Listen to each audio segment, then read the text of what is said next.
ozgina qoldi. Bugun nechi bugun? 10, 16 mi? Yana 2 haftami qoldi tug'ilgan kunim. Aka, soat qarang. Kech bo'lganda nimalar qilyapsiz? Futbol ko'ryapsiz. Futbolda ham dahshat ko'ryapman-da. Ijodingizga omad, rahmat. Do'stlar, sog' bo'linglar. Hammaga yaxshi kayfiyat. Tinch bo'linglar. 31-aprel yo'q kalendarda. Endi aytib bering, please. Hozir aytolmayman, hozir. Hozir charchadim, konsertdan keldik. Qo'shiq aytadigan sharoit emas. Futbol ko'ryapsiz. Hammaga yaxshi kayfiyat do'stlar, sog' bo'linglar, salomat bo'linglar.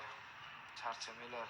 Yaxshilikda hammalaringiz bilan yaxshi kunlarda diydor ko'rish nasib etsin.